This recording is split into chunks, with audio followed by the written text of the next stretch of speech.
Welcome to the Rare Element Podcast. I'm your host, Lucy Vaughn. Today, we are honored to welcome actor, producer, writer, and Freemason Maximillian Paul. Maximillian brings a unique perspective, combining his experience in film with spiritual and esoteric traditions. As one of the head members of the ORDO TEMPLI ASTARTE, Maximillian Paul is an actor, producer, writer, and Freemason, known for his role in the feature film Knowing, starring Nicolas Cage, and his key role in the new Apple TV miniseries American Magic. Maximillian operates both in front of the camera and deep behind the veil. He is also the longtime right-hand man of the famed occultist and Freemason Poke Runyon, filmmaker, author, and founder of the ORDO TEMPLI ASTARTE, making Maximillian one of the key custodians and practitioners of the O.T.A's living magical tradition. Despite his growing influence, very little is written about Maximillian Paul until now. His story is carried through the work, the ritual chamber, the film set, and the students he guides. Today, we step behind the curtain with Maximillian Paul. Let's step into it. Hi, I'm here with Maximillian, magician, writer, actor, and Freemason. Hi, Max. Hi, Lucy. How you going? I'm good. How are you today? I'm pretty good. A little sleep deprived. My newborn is still wanting around-the-clock care, but she's cute. It's just as well that she's cute. Oh, She takes a lot of care. It's a whole new book in life right there. A whole new chapter. Yeah, it's. I'm excited for it. When I was much younger, I think like a lot of people in my generation, I didn't think that I would want to be a father. But believe me, I think it's like there's a lot made about like women's biological clock, but men have one, I swear. Because mine, as soon as I hit 30, it was like my psyche was like, you see those cute little creatures over there? Why don't you have one? And so I do now, and I'm very stoked for it. We have to have somebody to continue the bloodline, right? Yes, we need further generations. We need generations of people who will carry on our traditions, you know. And the Western mystical tradition is kind of in the underground of all of the major religions of the West, and that's, you know, from the ancient pagan religions through to the Abrahamic traditions. There's mysticism in each and every single one of them that is a part of the Western mystical tradition. And they're all absolutely beautiful and amazing and should definitely be preserved. So, yeah, most definitely. Speaking of origins and history, where did your origin begin? Well, I was actually born. I know my accent might make you think otherwise, but I was born in Santa Cruz, California, back in '86. Yeah. So I was born at Dominican Hospital in Santa Cruz, or Capitola. I love that place. But I was my mother took me and my sister, my older sister, back to Australia when I was like 1 and 2. So before I could talk, which is why I haven't a hint of a Californian accent. So I was raised in Australia, where I grew up. I went to school and then university. And when I was 27, my grandparents were my American grandparents who always lived here in Santa Cruz. They were kind of on their way out, and I had the opportunity to come here and get to know them and spend some time with them, and I was absolutely honored, deeply honored to be able to be basically the bedside nurse for my grandfather. He's a World War II veteran, and I got to be there and hold his hand at the last, and that was an honor of my life. Wow, it's amazing. So the mystery's finally solved. I was wondering where your accent was from. Western Sydney. African? It's Australian then. Oh, no, I'm not South African, mate. I'm not a South African. No, I'm from Western Sydney. Don't ask me to do a New Zealand accent. I swear I can't. It's weird. The vowels are all wrong. It's unnatural. But I'm from Western Sydney. I grew up in the Blue Mountains, which is on the east coast of Australia. There's a long mountain range that runs basically from the tip of Australia along, kind of just off and along the coast, all the way to the lower section of Australia along the coast, all the way down. And it's called the Great Dividing Range. And a small section of that to the west of Sydney, about 2 hours up, 1.5, 2 hours up, is called the Blue Mountains.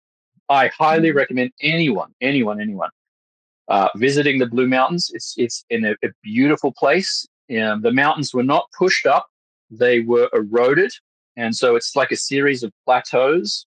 And it looks like, if you've ever been to the Grand Canyon, it looks like the Grand Canyon, but full of trees, birds, and wildlife. And it is truly a breathtaking place. It really is. That's where I grew up. I didn't, of course, as a kid, really appreciate the beauty and enchanted nature. Familiarity breeds contempt and all that. But not that I ever had contempt for it, but I never fully appreciated it, I think, until I got older, and I spent some time away, and then I came back and I realized just how breathtaking the Blue Mountains of Australia is. So if you get a chance, anyone gets the chance listening to visit Australia, hop on the train, go a couple hours up, visit the Blue Mountains, Katoomba, Lyndon, and all that place. I grew up in a town called Hazelbrook, and it's just a truly breathtaking place. Small, rural. Not rural. Urban for Australia, rural by American standards. Certainly populated, touristy, but small, but beautiful. So I highly recommend it. Is it a big surfer population out there? In Sydney, along the coast, in Sydney and Brisbane. I don't know about Melbourne. Those waters must be pretty cold. It's getting close to the Arctic, but maybe. But along the east coast, up towards the equator, more than down towards the pole, there's a huge surfing population. The beaches are amazing. Actually, I don't know if you know this, but the beaches around Sydney, they had filmed. I think they'd filmed something like, I think it was Lawrence of Arabia or something like that. It was a desert-based film, and they had filmed it because the sand dunes were so extensive, it basically looked like a desert. And they had filmed it all filmed it. But all of that sand, all of that sand was harvested and taken to fill up the beaches, I think, in America and Hawaii. Maybe not Hawaii. Hawaii is pretty good, but it might have been. I can't remember exactly where, but that sand was all harvested because it was so beautiful. It's not as beautiful. The water isn't as beautiful as the water of Hawaii, but the sand is amazing. I don't know. It's kind of weird to say that, but yeah. Surfer population, it is pretty big. I knew there probably still is, like, major competition between like Hawaiian and Californian surfers and like Australian surfers. So yeah, I lived 2 hours away from the beach, so it was never convenient for me to go surfing. Yeah.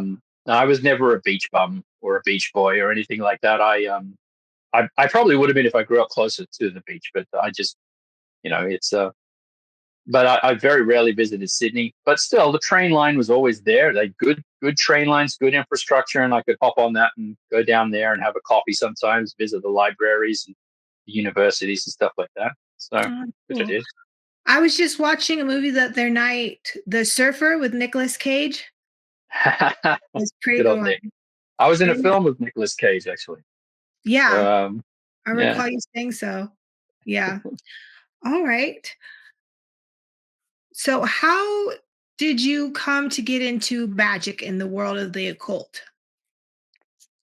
So there's a question I ask almost everyone when they say they're interested in magic and the occult. And the question I ask is basically the same thing, is why? Why do you want to get into the occult and magic? And I really only have one acceptable answer. Now, how they answer it is completely different, but the spirit of the answer has to be the same. And that is, I couldn't not get into it. It's a calling. It's something that calls to you, something that is almost a compulsion, a deep spiritual yearning for it. It's not something that anyone should get into if they are doing it casually for fun, or God forbid they're actually trying to get into it for money or fame or whatever it is, some kind of strange physical dividend. They think that demons are going to pop up out of the ground and they can merely sign a little contract and all of a sudden their bank account is full or something like that. The occult tradition, what I consider to be true occultists or true mystically inclined people, are drawn to it, and like irrevocably. And I was always drawn to the mystical and the magical and the other world, so to speak. It's always called my name. When I've had a lot of mystical experiences throughout my life. One of the earliest I ever had was, I believe, the kind of really early contact with what I now know as my holy guardian angel of sorts, sort of my higher self, and something that that happened to me when I was about 3. And I was kind of lying in bed, and I remember it very clearly. It was I think it was like, I had to have been, I was 3 or 4. And I just remember fear and panic because what I could hear in my ear, like I heard like giant footsteps approaching me. This is a very strange story. I heard sort of these big thumping footsteps, and my childlike imagination was telling me that this is a giant that's coming to eat me. And it got more and more, like it got louder and louder and approach, and it seemed like it was right on top of me. And then just when I was really scared, I heard a kind of an inner voice speak to me and say, it's your pulse. It's your ear. You idiot. Get off your ear. Yeah. And I realized that my ear had been folded and I was hearing my own heartbeat as giant footsteps approaching me. And so I had sort of this magical experience where I got off of my heartbeat and I couldn't hear it anymore. And then I realized, wait a minute, but then I can bring it back. And so I was kind of bringing back this sound. And it was like I was conjuring and banishing this giant of my imagination as I was closing my ear and opening it up, closing my ear and opening up. And then the voice came back and it said, you are going to die, however, but don't worry. I'm here to talk you through it. And that was an inner voice that I could always talk to throughout my life, powerfully, especially when I look in the mirror, which brings me to being drawn so powerfully to the work of Pope Runyon and his work with the dark mirror and the nature of making that contact, because throughout my entire life, all I needed to do for sage counsel, essentially wise counsel, was look at myself in the mirror, kind of externalize that higher self, and I could ask a question of my own reflection, and it would answer, in a sense. Like sort of threw me in a kind of another part of my mind that would be more objective, more caring, more wise, and definitely more patient than I tend to be sometimes. And that was a connection that drew me very, very, very early on. And I've always been drawn to the poetry of the mystical and the dynamics of the way in which the you could say the unseen world, whether that's of the mind or the spirit, interacts with our world, forms a substrate. Do you Either think literally or figuratively? Do you think being drawn to the occult is something that's carried within the bloodline, or maybe through past lives, through the continuation of what we've done in our past lives? Or were you raised in a religious home, or what was the upbringing of your home? Oh no, my stepfather is, despite the fact that he celebrates Christmas in the most kind of joyous, traditional way imaginable without the church. Just the pudding and the tinsel and the trees and the carols and all that stuff. My stepfather, who helped raise me with my mother in Australia, anti-theist. The man was an atheist, a very staunch atheist, and good for it too. I mean, his rationality, it was incisive. He would always hold my crazy feet to the fire whenever I would make a simple assertion or something like that. But my mother has always been mystical in a sense, but and a more sort of, I think she tends towards more sort of mystical Christianity to a large degree. I think she might not characterize it that way, but I was actually raised quite often. We would attend church, whether that was Anglican or, strangely enough, the Salvation Army. I would attend that too. Mostly I liked to sketch the architecture in the Anglican church. And I also really looked forward to the tea and biscuits at the end of Salvation Army meetings. I still remember the amazing smell of the tea wafting in from the kitchen at the back of the Salvation Army Hall, and looking back and hoping that the boring man up front might shut up and I can go back and have some donuts, biscuits, and tea. So I think this mystical drive came more from this ineffable place within. Honestly, I mean, if it came from without, it did so at a stage long before I was able to form true memories, I think, or at least memories I've long since forgotten. And all I can say is some people would say it's a bloodline thing. I don't know about that. I had a friend once who said she was sort of descended from Slavic witches or something like that. And that she's allergic to silver and gold. So when she puts silver or gold on her, she gets a weird rash or something like that. I don't know. Maybe that's the case.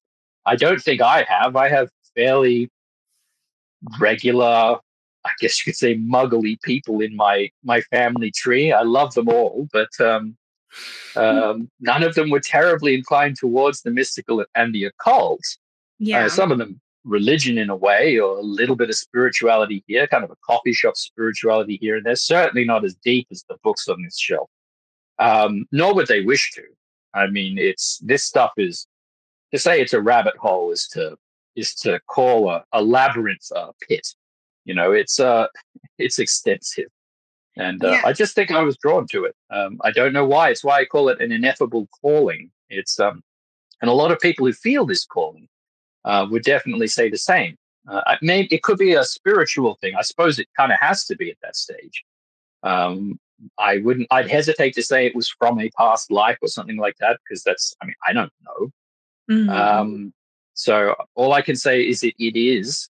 Maybe it's a strange neurosis, a quirk of my brain that needs to have this added and beautiful ethereal dimension beyond things. I'm sure more atheistic people would like to say, oh, yes, he's just crazy. I'm like, well, yeah. We're all a little mad here, as they said in Wonderland. But yeah, it is what it is. And it's an integral part of my existence and my life and my worldview.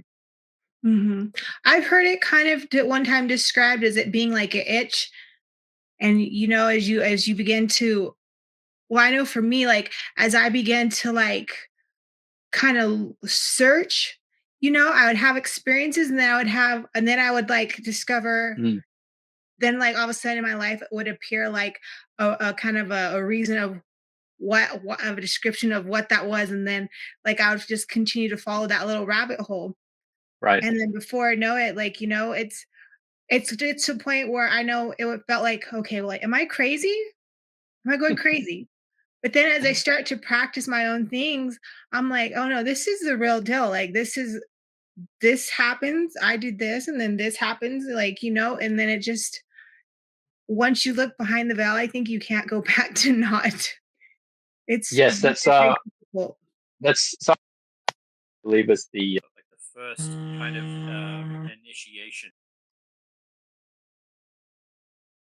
One. I don't know, like a pit or a veil or something. It's like the first time the curtains are pulled back. Yeah. The first barrier, the first exposure. And yeah, for me, I suppose that happened so early that my one of my dear friends and brother Mason and seventh degree OTA as well. He's a profeta. Um, uh, he he thinks that I actually was the cause of his first veil, which happened in the form of a dream where I was kind of hovering over him and enchanting him. And I promise you, I was in the other room, sound asleep. Um, I was not doing that.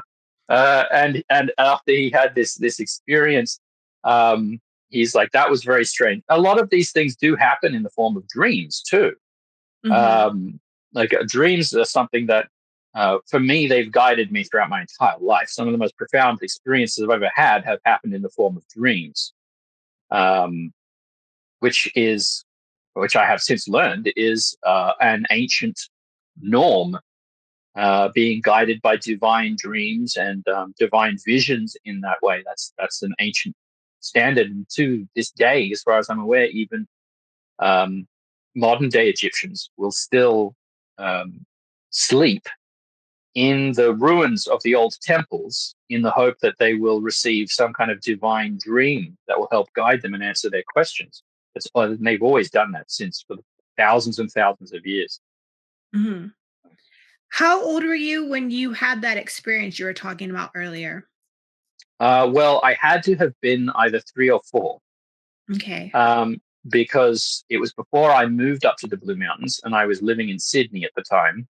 And I moved up to the Blue Mountains when I was attending primary school when I was 5. So it was when I was like 3 or 4. It was Mhm, around about that time, which is supposed to be before you can really even remember things. mhm, But the experience was just so profound. I mean, the way memory works, you remember a memory, you remember memorizing a memory, memorizing a memory. Like it's a copy of a copy of a copy of a copy of a mhm, copy. And so it's genuinely hard for me to just be say this is like this is something that definitely happened when I was 3. It is an experience that I have remembered my entire life.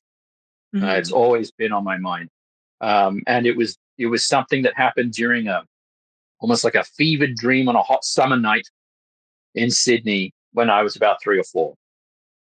So You had that's a all I can fever say. at the time of that event? It's hard to tell. That I can't remember. I do remember it was hot because I remember I think I had been placed in a cooler place to sleep. And so it Mm, was, I mean, believe me, the difference between having a fever and trying to sleep during the Australian summer, it's hard to know which is worse. It's pretty rough. Last time I slept in Australia, the temperature was like 120 to 130 degrees Fahrenheit. Like you mm. did not need a blanket. Uh, and I didn't grow up with aircon either. We had fans if we were lucky. So So between the time you were younger and then as you grew up, did you begin to like look into that, like search for answers to that experience, or how did you kind of come into contact with other people that were into the occult, or maybe into books, or how did that begin to unfold for you? kind of gradually. When I was, I mean, I was always very interested in it, but when I was a teenager, as teenagers will want to do, I was very, very fascinated and interested in some of the more pop culture-y, as you do get into it, mystical things, astral projection, um, various conspiracy theories, and things like that. Good old fun things like that. Um, but I was very interested in things like energy work and astral projection and things like that. And I think it was in like 2010, but that was, I was in my 20s at that stage. I stumbled upon The Magic of Solomon by Pope, his original documentary. I found it on YouTube, as Da-da-dun-dun. basically everyone does. And I was absolutely enchanted by his structure and his concept of his work and this idea, this sort of uh, psycho spiritual nature of the ritual work. And I just resonated with that. It just seemed like that was the good stuff, you know. And as soon as I moved to the United States, I remember I wrote him an email when I was in Australia too. But at that stage, uh, um, shipping to Australia is prohibitively terrible in Mm-hmm. cost. And so for the longest time, the church and the order was unable to kind of ship materials to most places, but definitely Australia. It would have been like you ship a book and you got to pay like 50 or $60 to ship the thing. Wow. Pretty rough. But since then, Polk's wife, Lauren, has been able to figure out the mechanics of that and get the price down. So we can ship globally now, thanks to her work, which is amazing. And so we can actually do that now. But at the time, that wasn't possible. But when I moved to the United States in 2014, I made motions because I'm like, oh, Polk's temple is somewhere in California. I can probably reach out to him, and I did, and I attended a seasonal, and I remember the one thing I remembered particularly powerfully about this seasonal was that I've always been um, a kind of a not an introvert. I'm not an introvert per se, but I get exhausted, and there's things I like to talk about. I like to talk about this stuff specifically, and uh, most places and most parties that you go to, this is not what people want to talk about. And so I'd never enjoyed being at gatherings for the most part. It's being a kid that grew up with a little bit of depression. It's kind of like I just hung out, did my own thing. But when I came to the seasonal, it was the very first time in my life where I actively wanted to be a part of absolutely every single conversation that people were having in every single room at the same time. Everything was interesting. Everything was fascinating. Everything was the same. Was all of the good, fun stuff I liked to talk about. I liked to get into. Everyone was talking about it. And it was like, I found my tribe. I have found my people. And so I'm like, this is where I want to be, man. And so I joined and I did the work, and I've been working with Poke ever since, essentially. Yeah. So, I think that's interesting. I think the first time one of the members of O.T.A invited me to the Feast of the Gods.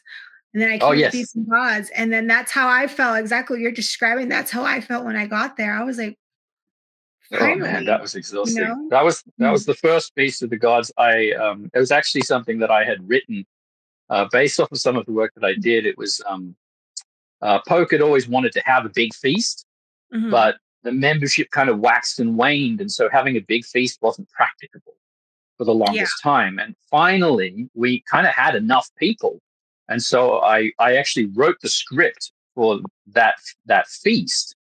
So that's kind of the seasonal ceremony sort of that Poke allowed me to write and add Mhm. to our stuff, because of course he wrote all of the other seasonal ceremonies from the four seasonal ceremonies and the Halloween, right? So there's five, and now with the feast there's six.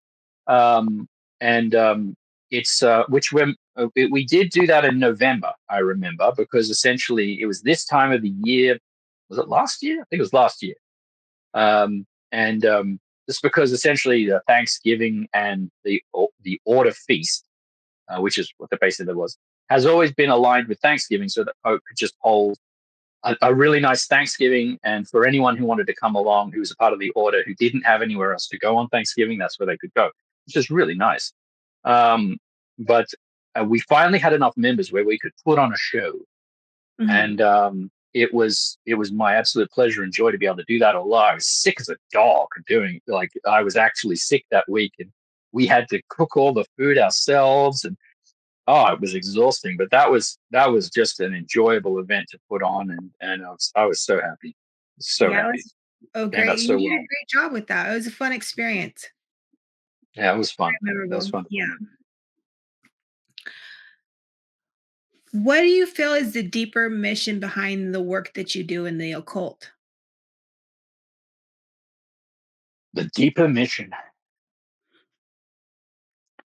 Well, there are multiple facets to answering that, because there really isn't just one deeper mission. The ultimate, in my opinion, deepest mission is what you could call loosely enlightenment. But there are many forms of enlightenment, intellectual, spiritual, um, even physical, uh, whether that's whether you do an intellectual pursuit or whether that's through meditation, attainment of knowledge and communication of holy guardian angel. There are different stages of illumination and enlightenment in everything that we do. It's one of the reasons why I say that there are many holy grails. Every single science or art has a holy grail, because there's something precious, meaningful, and treasured in every pursuit of human endeavor. Um, I would say, for me, what I've kind of understood as the ultimate goal of of of the occult tradition is actually a dissolving one's attachments and ego, which is a very kind of Hindi tantric kind of answer, like a Vedic tantric answer. But it's the case with basically every mystical tradition, that the goal, especially the Hermetic mystical tradition, is this concept where it's structured. There's the one thing I love about the Hermetic tradition. It's structured around these planetary archetypes, which represent specific, I guess you could say, enmeshments of the soul in the body, where you have like the sphere of the moon associated with desires, sexuality, and dreams. The sphere of like Mars is associated with justice and aggression, and it's both associated with uh, both a vice and a virtue, essentially, of the soul. But the thing is that every single one of those things is still uh, an attachment and an enmeshment for consciousness. The ultimate um, goal, I think, is to realize that your consciousness, everyone's consciousness, that consciousness overall permeates existence and gives rise to all of existence. This is sort of a cosmology. It's called panpsychism in the modern age. The idea that consciousness permeates all of existence, and our brains are uniquely capable of channeling consciousness as like a force of nature into the experience that we have. But in that, our body, our brain, the beast, the animal, the dragon, is enmeshed in certain needs, wants, desires, necessities. And in order to be enlightened, one has to come to grips with those, dissolve one's attachment, and try to reunify one's consciousness with the divine, with, you could say, God, um, the grand force of consciousness and the source of everything. Mm-hmm. And that, I feel, is the overarching Hermetic principle of aspiration. In Gnosticism, they would say that it's kind of like a take on that Sethian Gnosticism. There are several forms of Gnosticism. There's kind of a dualistic Gnosticism in Sethian Gnosticism that talks about an evil demiurge and creator of the world, and one's goal is to transcend past these evil planetary archons. And once you ascend past them, you get outside the universe and you're free from this prison. And when you're freed from this prison, you can go and join the grand creator in spiritual bliss. But in the Hermetic tradition, it's just simply seen as necessity, that these planets are a part of the physical universe, which is what I prefer to see, that the creator God, or the force that created the universe, is not evil, that this is just the way in which consciousness blossoms and grows into reality through reality. And but there are necessities to existence. The necessity of eating and drinking and procreation and having beautiful little babies like the one in the other room, and continuing life, having life continue, grow and continue forward. Yeah. So I'd say that is also another concept of the ultimate goal, is the continuation and the celebration of consciousness, life, and I guess you could say love, definitely this shared sense of that we are all one. One is all, and we are all one because we are all the same substance of thought and consciousness, separated only by the illusion of our biological necessity. Mm-hmm. There you Yeah. go. There's my answer. Thank you. So that brings me to my next topic.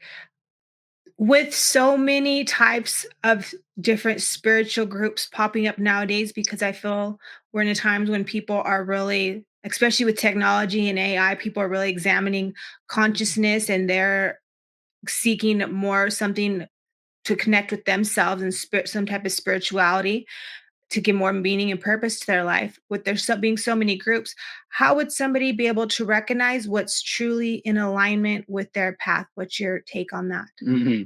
So that's actually very important. One of the most important things I see as being the difference between kind of like a leader and a ruler.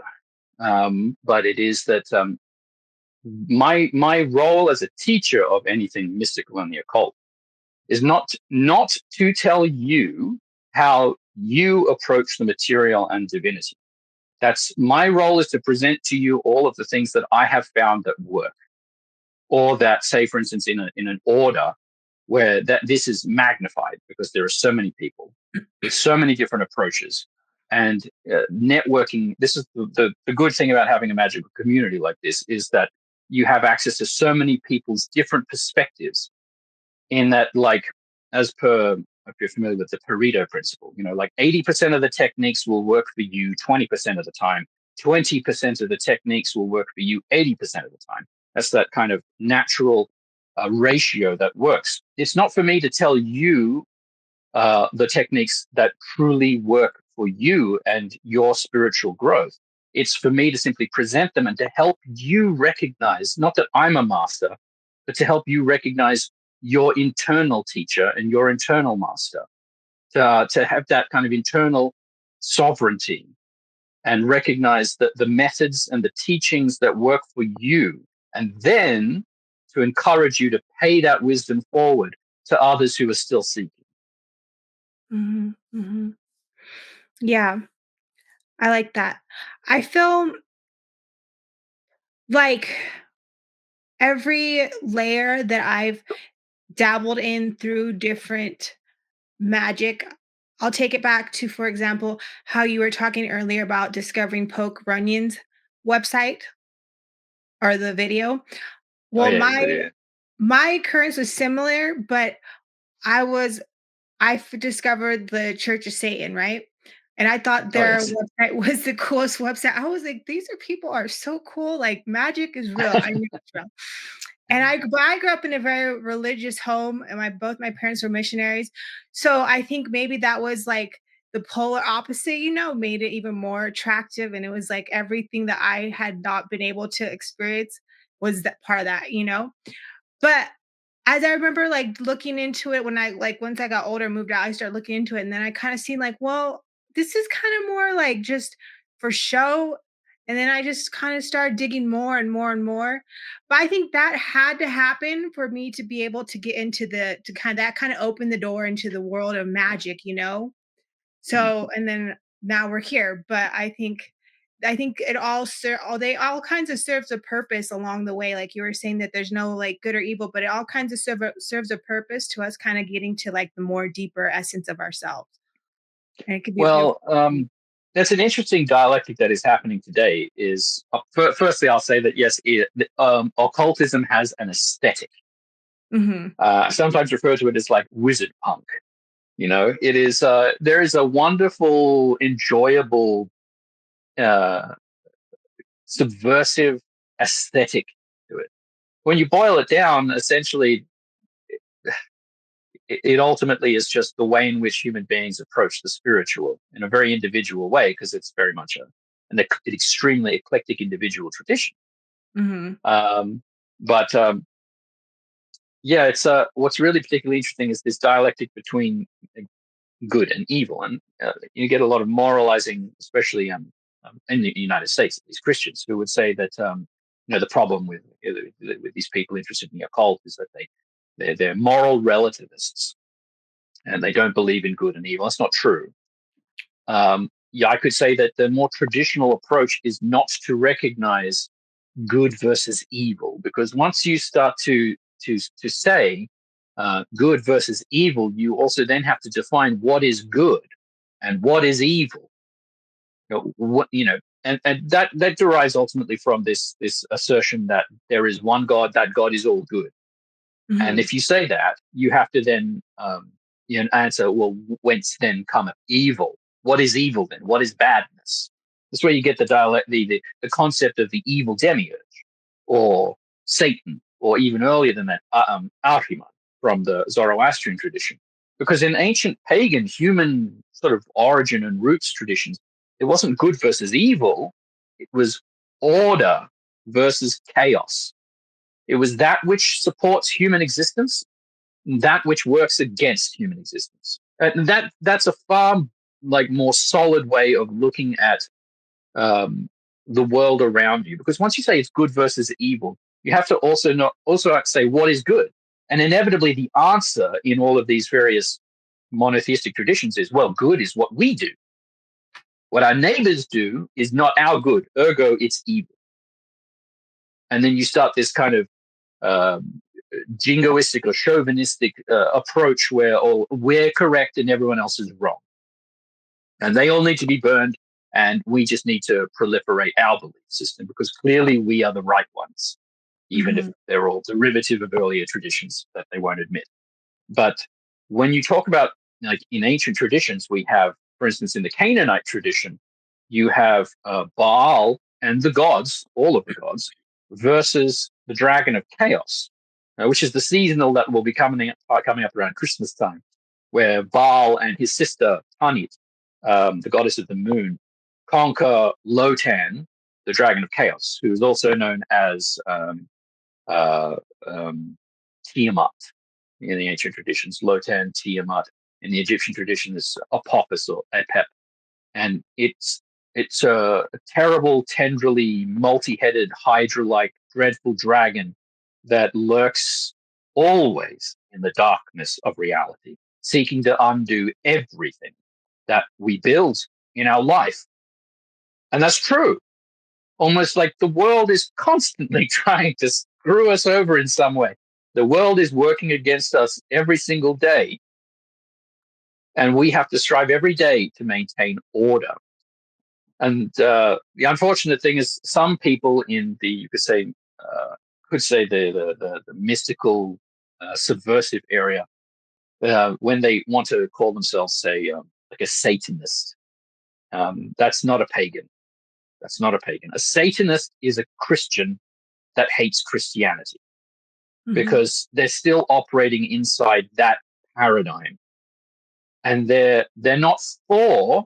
The thing about the satanic tradition is it is not for pagan gods. It's not for anything. It's against Christianity, which is very understandable given the backstories and life stories of just about everyone who grew up in one of those circumstances and had the boot of that jingoistic tradition on the back of their neck.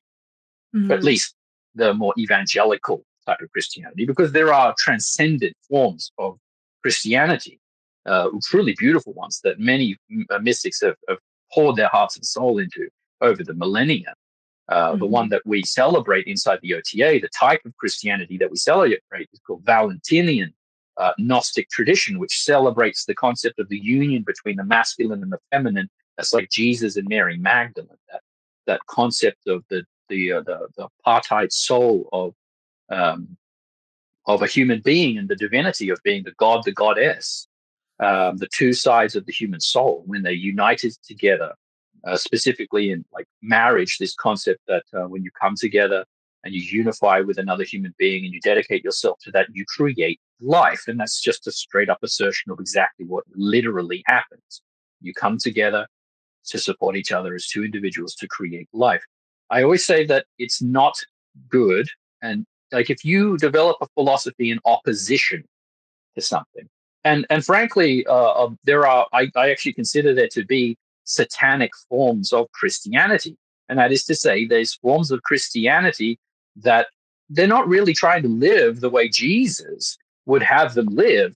They base their whole philosophy around opposition to the devil. Mm-hmm. And when they do this, they create a truly tyrannical system, a tyrannical spirit. And you'll notice this when you see these are the forms of Christianity that we tend not to like. They're the forms that they go after you. They want to pursue you. They want to purify you and shrieve you and force you to be in their camp, because they consider everything to be impure and an act of the devil. And if it isn't theirs, it's of the devil. And they want to resist the devil at all costs, rather than purge themselves of that evil and live as Yeshua the Nazarene, Jesus, lived. I mean, just read his Sermon on the Mount. There's almost nothing objectionable in his Sermon on the Mount. It's basically a copy-paste of most regular ancient Egyptian wisdom literature. It's basically the same thing, just he's speaking it to different people, but there's nothing objectionable about it. But this is why I say truly one should live for the advancement of life and the advancement of these things. You need to live for something, not against something. That will poison you. And what happens when you run out of that thing that you're ostensibly fighting? Well, we know what happens, because once you develop an entire worldview around fighting something, around resisting something, you have to then invent more things to fight. You have to fight your own people. You have to be even more purist and create this purity spiral. It's cancerous. To only live to fight against something will poison everything that it touches.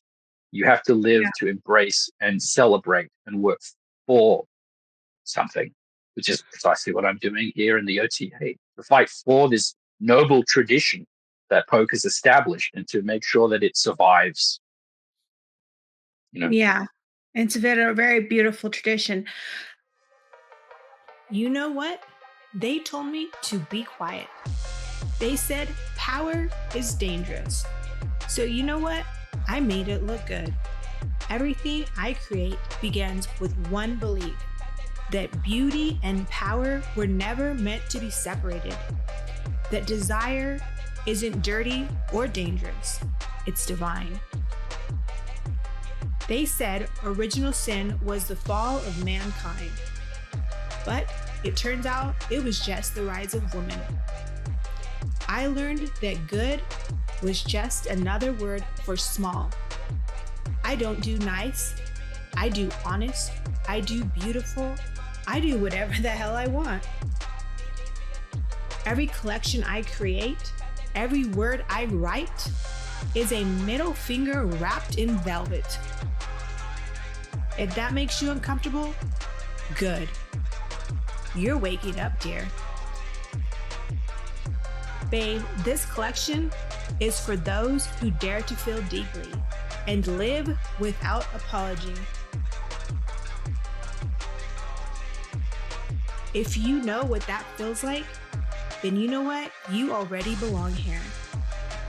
This is Original Sin, where power gets dressed in red and truth always looks better in heels. Visit LucyVaughn.com to discover Original Sin, the collection, the movement, the services, the awakening, and see what they tried to warn you about. Tradition. So that gets into my next question, which is, what principles, well, because especially I think in the world of the cult, I think kind of from a Muggle point of view, people can probably think of people that do magic are just kind of do whatever and on the whole negative evil spectrum, right? But what values and principles do you refuse to compromise on within What, in magic? in magic, in your personal life? Do I refuse to compromise on?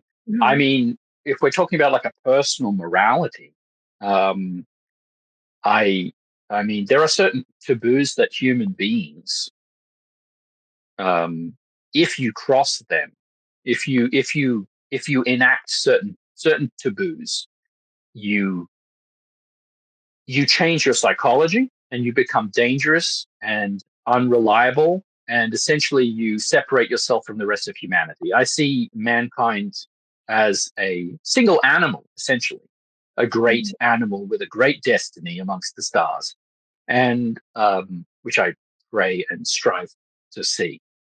I hope that my line of children become the first great starship captains. I truly do. But um, uh,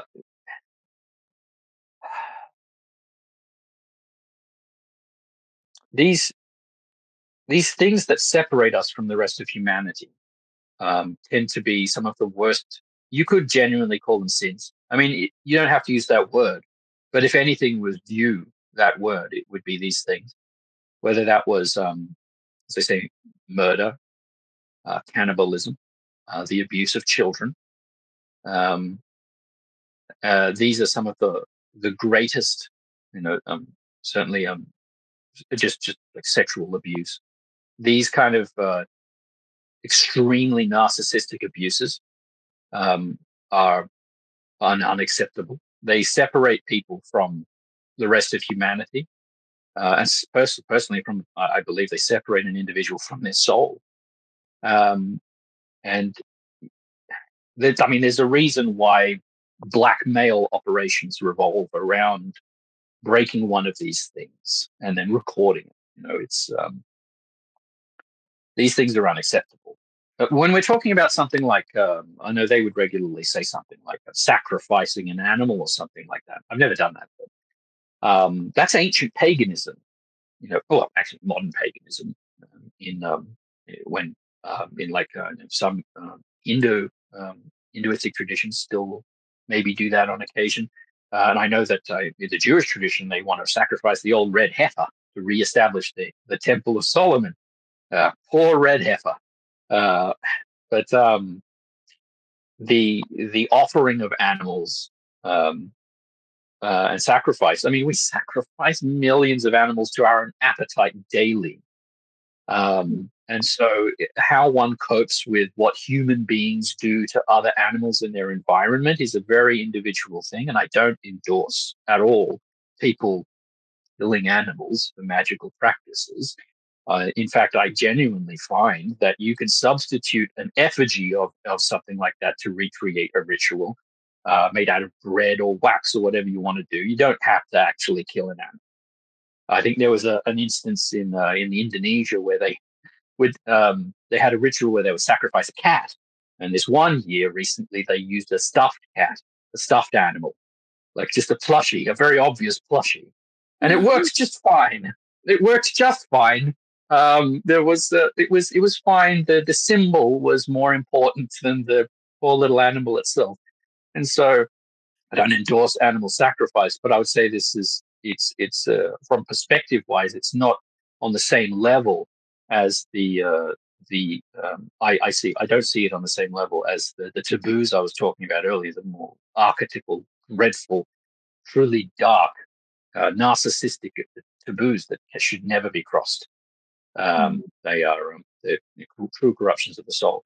I mean, a monotheistic tradition like a Christian, a Muslim, or Orthodox Jew would see any veneration of idols as being evil. No, no, no. The statues of the gods, whether the gods are said to inhabit them or not, these are objects of veneration and transcendence. They are both foci, points of focus, and symbols, and they are used in our traditions to honor virtues for the most part, things that are truly transcendent and good for the human being and the soul. But again, that goes back to the concept of when they decide that God is all good and they are the ones who are the custodians of all good. And since we're not them and our traditions are not them, they must therefore, perforce, vis-a-vis, be evil. Mm-hmm. That if these gods of ours are not a part of their tradition, well, then they're obviously not gods. They're devils, aren't they? They're masquerading as gods. And the devil, seeing that Jesus would come and offer salvation, went back in time and inserted these similar traditions previously to discredit Jesus in the future when scholars would be able to debate it. It's conspiracy nonsense. It's these spiritual traditions of humanity have evolved over time. It's one of the things I challenge someone to tell me is, what is a uniquely Christian moral teaching? Like, what is a uniquely Christian moral teaching? Because it's not, it's certainly not do unto others as you would have them do unto you. That's an Egyptian tradition.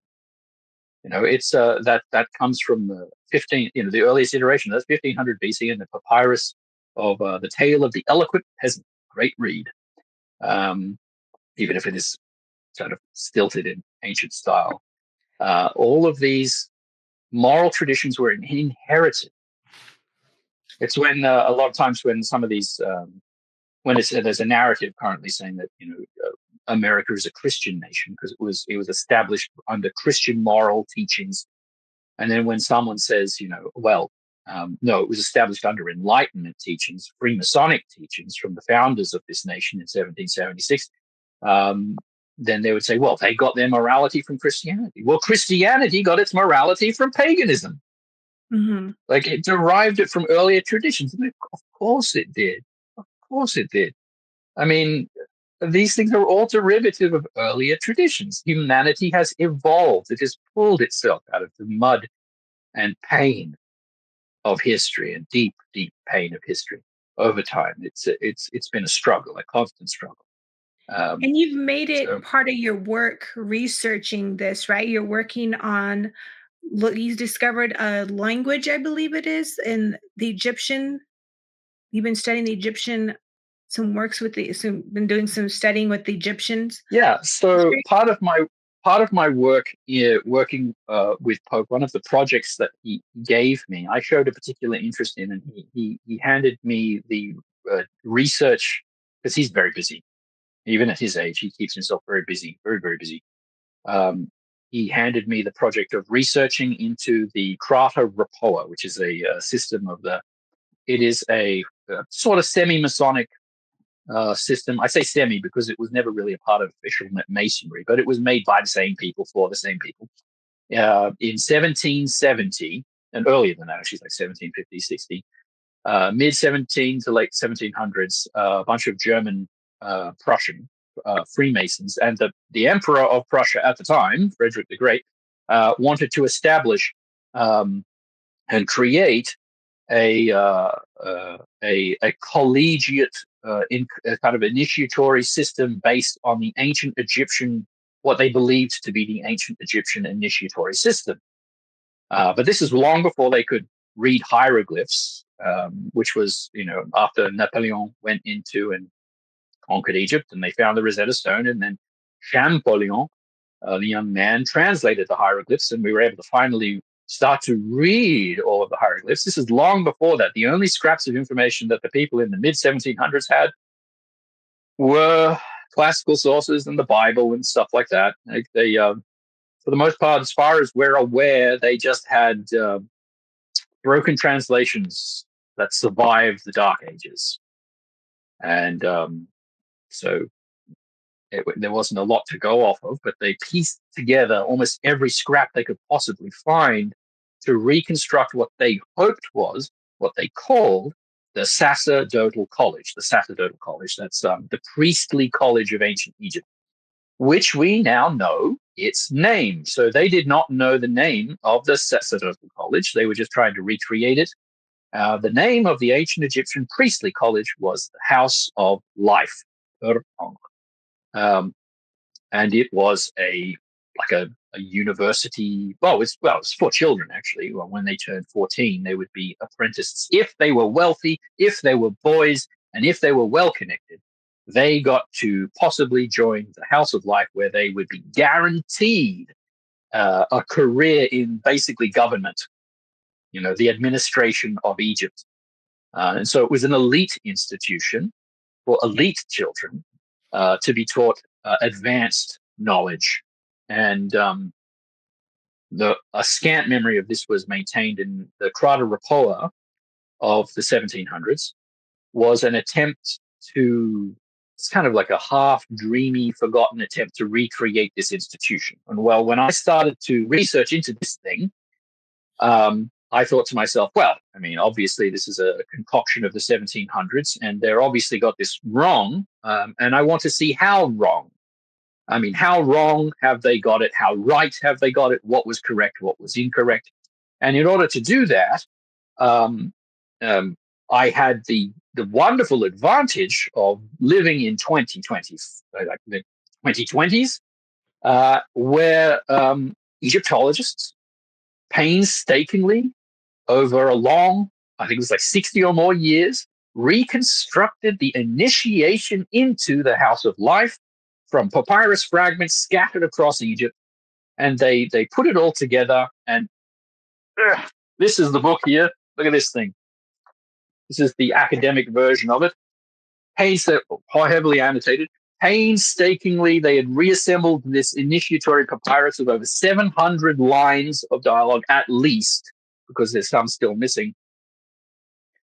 So I finally, if I got through that and I analyzed that and I researched that, I could compare it directly to what the people in the 1700s, what the Freemasonic scholars, those effete German and Prussian individuals and French in some instances, had pieced together, and how accurately they had got it, fully expecting that it would be night and day, that there would be just an obvious incorrect 1700s amalgam of hodgepodge, and that the actual genuine article of the ancient Egyptian House of Life circa the Common Era. I mean, the papyrus fragments only go back to roughly about the Ptolemaic era. That's like 200-300 BC and into the Common Era.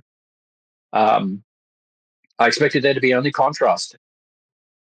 And there was so much similarity that I could not believe it. The similarity between the Crata Repoa and the actual system of ancient Egyptian priestly information. You have to dig. You have to look past the strange affectations of 1700s veneer, the Greek titles that have been given. But the structure of the grades was correct. The general description of the initiatory procedures was correct. The offices of the principal offices that were represented were, for the most part, some of them were obvious additions, but were genuine.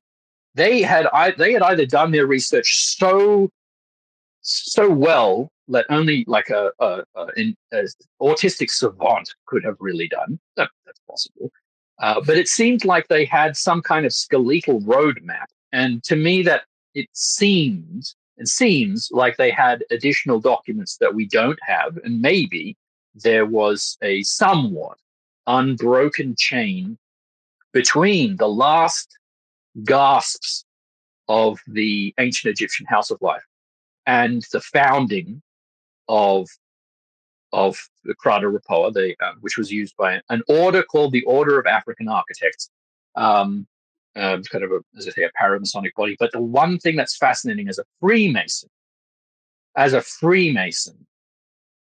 are the similarities between Freemasonic ritual, regular Blue Lodge Freemasonic ritual, and priestly Egyptian practice. The similarities are startling. Now, cause and effect, coincidence. Coincidence feels a bit off. It's like so much is so similar that it doesn't feel like a coincidence. But there is over 1,000 years in between when the last Egyptian temple was forcibly closed and when Freemasonry really kind of entered into the scene, and especially when the Crata Repoa was compiled. And so every scholar I've ever spoken to is just, no, it can't be. It can't be. Therefore, it isn't. It can't be. It can't be connected directly. It has to be just an emulation, a copy. But all I can say is my work has been a deep dive into the ancient Egyptian House of Life, especially their priestly initiatory procedures, their titles, their structure, and then comparing it to what they attempted in the 1700s, and just finding parallel after parallel after parallel, and just being awed by that. To cast a verdict and say that there is on 100% an unbroken connection, I can't do that. No one can do that until there is provably a connection. But the similarities are so potent that the book that myself and Poke Runyon are writing together on the Crata Rapala, both on the research that I've been doing and on the way in which Poke has taken the Crata Rapala, reinterpreted the Crata Rapala into the 7-degree system of the Order of the Temple of Astarte, the way he's done that and embellished it and filled it out more than just it's the Crata Rapala was ostensibly an Egyptian tradition, but the Crata Rapala Reformatus of the Ordo Templi Astarte that we use, that Poke has spent a good portion of his life writing and compiling and structuring, that is a celebration of the entire Western tradition. So that's one of the great things about the Phoenician and Canaanite tradition. That is the mainstay of our mythos. Specifically, is that the Egyptian tradition it's a bit of a cul-de-sac in and of itself. The Egyptians kept their stuff very close to their chest. What we have remaining we've been prying it out of the jaws of history like pulling teeth from a shark. But the Greco-Egyptian and the Phoenician Canaanite traditions and the traditions of like the Sumerian, Hittite, and all of those traditions in that area, very similar, resonate with the entire rest of West. They resonate with the rest of the Western mystical tradition, mostly, and I know this sounds rather niche, it's because of the fact that it resonates with the 4 seasons and the 4 elements and the 4 quarters, whereas in Egypt they only have 3 seasons because they base it around the flooding of the Nile, the flooding, the planting, and then the harvesting season. So that's them. Whereas the 4 seasons for everyone else in the West is about the cycle of rain, and that's why the main god in the rest of the world, whether that's Zeus or Teshub or Baal or even Yahweh, they're storm gods, because storms and rain bring life, growth, prosperity. Whereas in Egypt, if you have rain, you just get mudslides and chaos. And so it's one of the greatest things about the tradition that Poke has put together is that it's a celebration of the entire Western mystical tradition. And that's from the most ancient times of the kind of the Fertile Crescent, the Canaanite Phoenician traditions, where we start, going through all the way up into the chivalric traditions about the elevation of the soul in the chivalric nature, and then the Masonic elements and the Temple of Solomon myths, because Canaan unites every single one of the Western mystical traditions, whether that's pagan or not, because Canaan and Egypt had a very close relationship. Canaan is also a distillation of the Middle Eastern traditions. It was, as Phoenicia, it had its tendrils and it touched everything from West Africa. Some people even say America. I don't know about that. But all the way up to England, the Phoenician traders were harvesting tin in, I think it was in like Cornwall or somewhere like that. I think they had mines on the coast of England. And some people would say that the Tuatha De Danann of the Irish tradition are actually some form of a tribe of Canaanites. But I don't know about that. But it's very, very, very interesting, the fact. But it's at a time in history when obviously the Canaanite tradition then evolved into the Jewish tradition, and the Jewish tradition evolved into the Christian tradition, and also to the Islamic tradition. And so we have, in a sense, all boiling back to these archetypes that are represented inside the Canaanite Phoenician tradition, which are able to be seen and perceived spiritually in every single facet of the Western mystical tradition. And that is why I truly believe that the it's important to maintain that specific mythos. My research, because I've been getting into the Krata Rapoa, which is ostensibly Egyptian, has taken on a particularly Egyptian cast, and I have fallen head over heels in love with the Egyptian mystical traditions. But inside the Ordo Templi Astartes, it is a Phoenician Canaanite, you could say Egypto-Canaanite. You can't help but to have that influence in there. It's a kind of so you could say an Egypto-Canaanite tradition, but very much heavily involved in post-early work with the Canaanite seasonal ceremonies and the veneration of the mother goddess and the father goddess, both El and Ashura, as well as Baal and Astarte as the Lord, our Lord, the Lord of Heaven, and Astarte representing, obviously, and existing as the mother goddess. So I just rambled on there for a long time. Well, Hope I actually answered. I look forward to seeing if you're able to bridge that gap,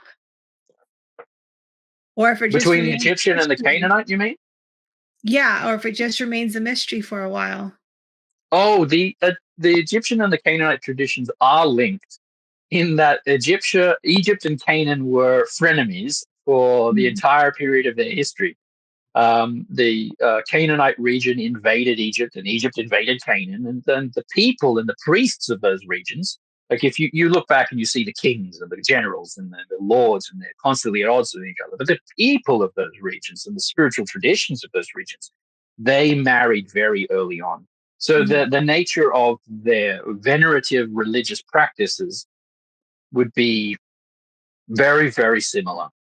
Very much the same. And we're also talking about, the last vestiges of this religion as it manifested, already syncretized and already interconnected in the Alexandrian tradition, as where in that great city where you had it was probably the first great metropolitan city that had even automatic doors.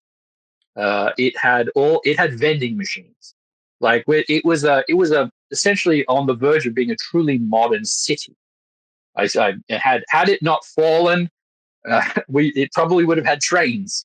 I have no doubt. They were working on the steam engine at the time, Hero's steam engine. We have a little example of that at Pokes, a little tiny spinning top that's fueled by steam, and like they were on the verge. That city was a true intellectual hub of the world. I mean, even Jesus was supposed to be educated there. He spent, apparently, according to the legend, he spent almost his entire life being educated in Alexandria. So surprising. He probably learned almost everything he learned and practiced and preached in that city, and it's not surprising. I wouldn't be surprised if he was accused of being an initiate in the cult of Isis or something like that. I'm sure that's horrific heresy for some people to hear. But Alexandrian traditions where everything was just mixing together, in a sense, our system derives from that form of practice and magic, where everything is already interconnected. And Alexander, obviously, being in Egypt, founded by a Macedonian, with syncretized Egyptian gods expressed in Greek, with the Canaanite gods constantly intermingling in their legends. I mean, in Plutarch's legends of Isis, Astarte makes a wonderful appearance, and both Anat and Astarte were supposed to be the wives of Set, who was syncretized with Baal, the storm god, because Set was a storm god. So, it is all connected. It's all interconnected. I mean, the connections are absolutely there for anyone to see and look at. And in a sense, we can't escape the true syncretized interconnectedness of it, because that's the nature of the Hermetic, Gnostic, mystical traditions of the West. Yeah. And going back to something you said earlier about only the males being allowed to go to these schools. Oh, yeah. Yeah. And well, go on. Sorry, finish your question. And I know, kind of throughout history, we see the feminine being taken out of history, of historical context. Even Mary Magdalene, you see the feminine being taken out. Why do you think that was? I think there are a couple of reasons for that. So the excising of Mary Magdalene from the story, the it has long been an accusation that the Abrahamic Judeo-Christian traditions are fairly chauvinistic, masculine chauvinist. To me, this isn't a surprise because it seems to be a tradition written by elite scribes for elite scribes to justify the lives of elite scribes. That's why the tradition survived in the first place. It was written down by elite scribes. If you don't write your shit down, it's gone. That's the unfortunate nature of the Druids in England. They didn't write any of that down. It was word of mouth because they believed it was too sacred to write down. Well, now it's sacredly lost in the mists of history. It's gone. And unless we develop a time machine, we are never going to truly know. Much of the same is to be said of just about every mystical tradition. Now, the mysteries and the nature of male and female life throughout history, and this is important, is different. Men have had a different role to women in history simply because of the dynamic of childbirth.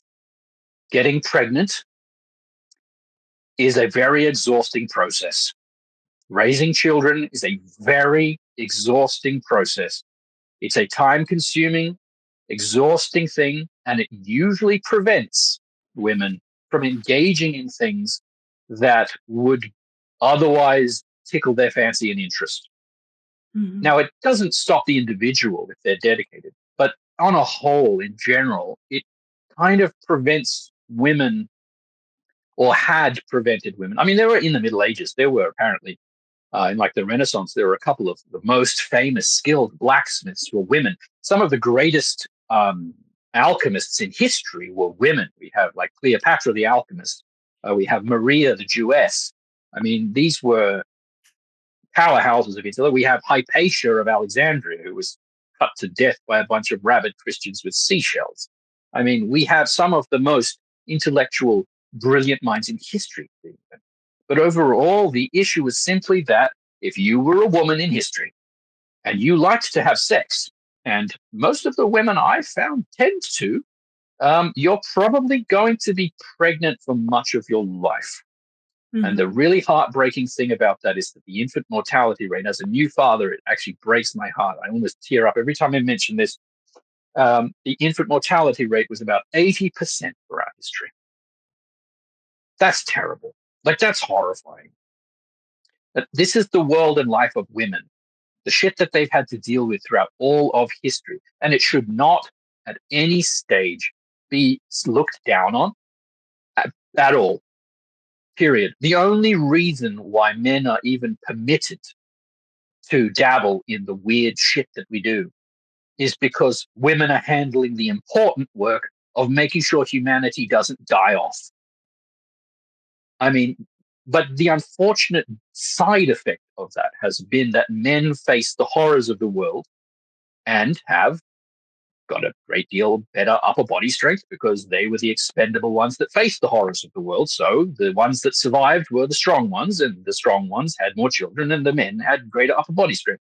Or something along the lines of the fact that it takes an intense amount of study and backbreaking work to work as a scribe. Mm-hmm. Like in the House of Life or in some of the rabbinical schools. And so men, you create a boys' club. Men are able to do this and pour their heart and soul and earn a keep doing these things so they can support their wife at home who's doing the important work of keeping children fed and alive and making sure there's a next generation. And that simple dynamic has meant that women have been perforce excluded from these things through this kind of evolution of both nature and culture, and then nature, and then culture.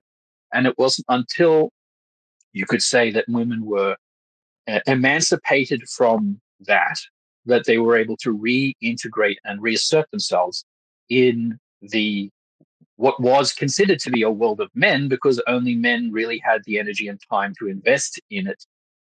You could say the luxury to even invest in any of these things. Because let's face it, intellectual pursuits from a survivalistic standpoint are luxuries.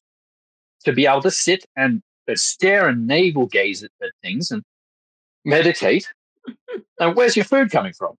Yeah. I mean, the thing is that women had their own mystery tradition. Like in the Eleusinian mysteries in Greece, the highest mysteries and the Thesmophoria festival, men could not attend that. Like this was for women by women. And that's ultimately the concept behind the many witchcraft, genuine witchcraft traditions. These are feminine traditions by women, for women, to explain to women what it's like to be a woman. And it's not for a man to come in and tell them otherwise. Yeah. You know, Freemasonry kind of derives from that same sacerdotal college concept of the House of Life, where the concept is generally about men coming together to put aside their differences to build a better world going forwards, to be active agents in the world, to make the lives better. And in the various obligations that we take, it is stressed that we do this for the women in our life. Yeah, I think there's a lot going through my mind as you're talking about this, but I think especially the dynamic has shifted kind of like about out of alignment because we see a lot of fatherless now, a lot of families without the father figure in the life, and I feel like women have taken on more of the role of both, or some fathers have taken on a lot more of the role of both figures, and I think that's a lot because you don't see groups where like the women are with the women, being able to educate the women on womanly things, and there's less of the men having those groups. But I think a lot of it too had to do with like a lot of the wars and stuff like that. A lot of the mothers were brought in to have to kind of raise a family unit on their own. And I think that kind of affected generations on down the line. So, and I think Yes, that's yeah. interesting when we tie it into as well with birth control and all this stuff, because I actually have had a few older women ask me, why are your generation and younger not really having kids no more? And I'm like, well, I don't think it's really like in the olden days you had kids and you had a family and that's how you guys survived in the family, worked together. But I think it's more we're going in a direction where women are finding where they can actually do more in life and have they'll have more opportunities than they've ever been able to have before because of that being able to control of whether they have kids or not nowadays.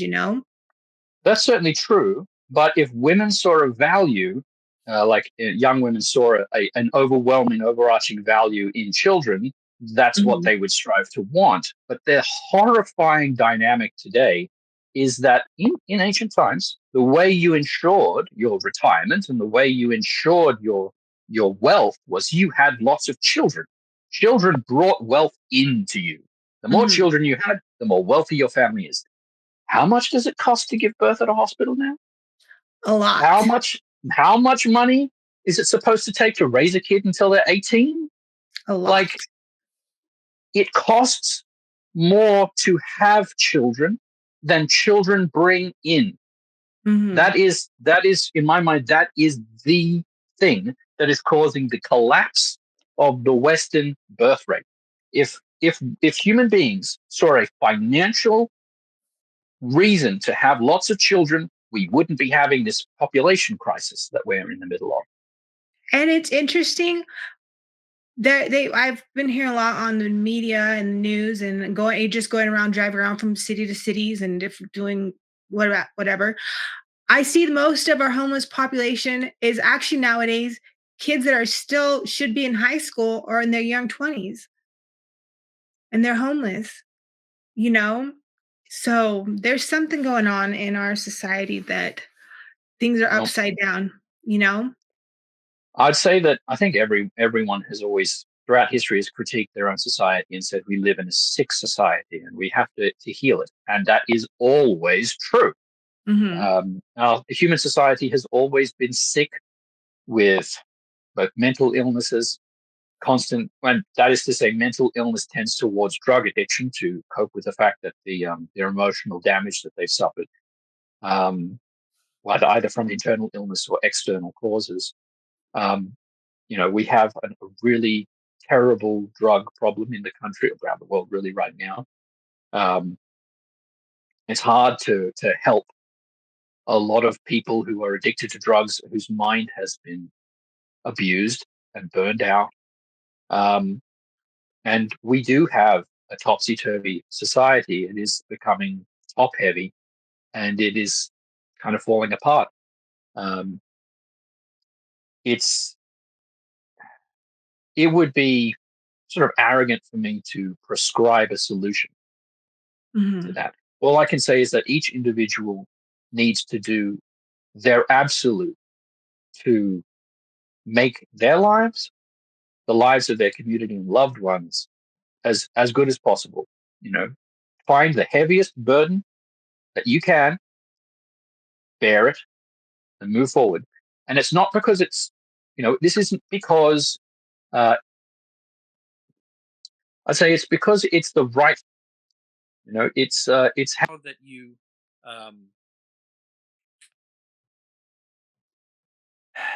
It's how you make the world better. It's not because it's fair. It's not fair. Nothing about the world is fair. It's not should or would or could or deserve. None of these words mean anything. They're just sort of intellectual frustration footsteps. Something either is or it isn't. I often say when someone says something should be a way, I say should is not is. This is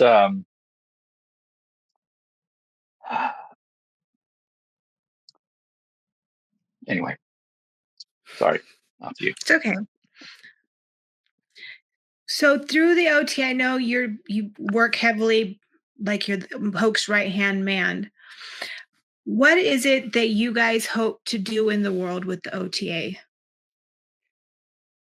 The goal of the O.T.A is to support and to support and advance the Western mystical, spiritual, magical tradition. To be a hub of serious. We have fun. We have fun at our seasonals, and it's fun to have everyone come around. But it's a place of networking and serious, magical, uplifting practice. It's about undertaking these mystical traditions for the sake of enlightening your soul, for becoming closer with divinity. And it is a place where you get to talk to like-minded people who resonate with your passion. And that is, for me, that's what the O.T.A always has been. It's been the place where I find my tribe who support me. And it has been, we have one of the most amazing memberships. Like every single person that's I currently know who really is active in the O.T.A every single person is a beacon of knowledge, of love and support and wisdom and experience. They are all, it's truly one of the most vibrant and wonderful groups I've ever known, the most mature groups I've ever known. We understand the responsibilities and we also understand the privileges to which we exist day to day. And we support each other very, very, all the time. Mm-hmm. Yeah, I think that's a beautiful thing to be able to find in this world, right? Mm-hmm. To have that connection like that. So we're nearing the end of our conversation. Yep. And what is the one message you would want people to take away from this conversation? I don't know. I've had that question asked me a few times. I don't know what I would want. The one thing I'd want them to take away is, I suppose I'd want them to take away the fact that it's important to be a part of a community that supports you, that supports your spiritual growth, what's good for your soul too. Not just it doesn't support your vices, but supports teaching you and helping you grow. One of the greatest mottos in Masonry, basically the motto of Masonry, is making good men better. Making good men better.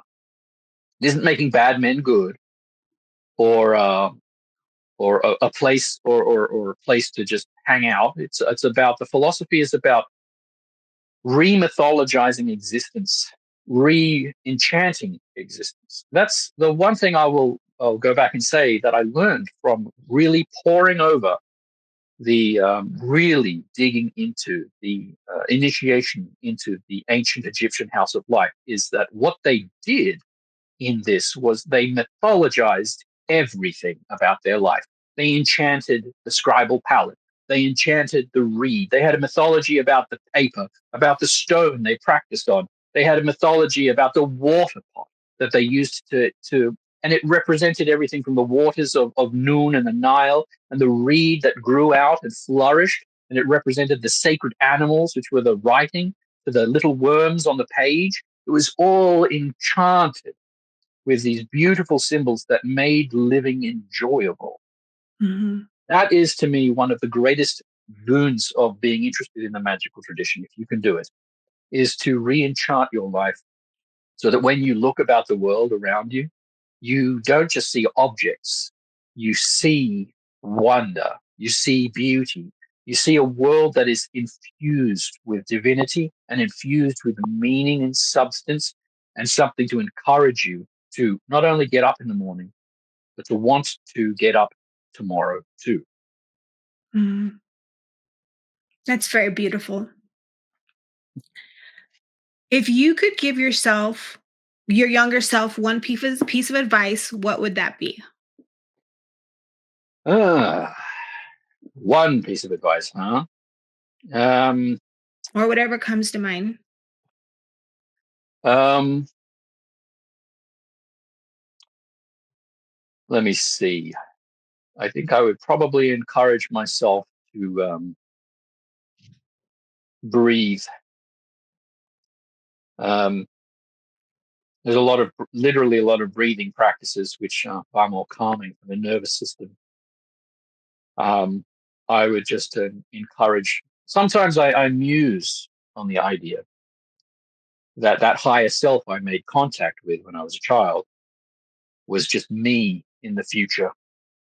I sometimes think that I have always been guiding myself, that time does not exist for that voice, and that is my voice always reaching back and trying to help me live. It's one thing to call that voice something external, and it never, you could say that voice never claimed to be an external force. It always was an aspect of me in a way, which we feel like the holy guardian angel is that part of you, that transcendent part of you. And I feel like in many ways I have always been guiding my younger self in that fashion, reaching back and trying to tell me it's okay. This too shall pass. This moment will come and go, and there are greater things to come and great things to live for. And whilst this moment is painful, no question, very painful, and there will be many more painful moments to come, in the end, like me, you will look back and you will smile one last time before you go to meet God, that you got through this whole experience and you made the lives of those around you more beautiful and better for having done so. That's what I would say. And that was very great little piece of advice. And with that, you've been a pleasure to have on, Max. And I Always a pleasure to enjoyed talk to you, Lucy. in this interview. And I hope everybody out there enjoys watching this as much as we enjoyed making this for you. And if you enjoy this content and you would like to see more, please go ahead and click subscribe down there and leave us a comment. I love getting comments from you guys. And we'll see you back here soon. Bye. See you then. Bye-bye. This has been a Rare Element podcast with Maximillian Paul. Some paths are meant to be studied, others are meant to be lived. If this episode stayed with you, let it unfold in its own time. Links to connect with Maximillian Paul on social media, his works, and connecting to the ORDO TEMPLI ASTARTE are linked in the description. Until next time, I'm Lucy Vaughn, and this is the Rare Element Podcast.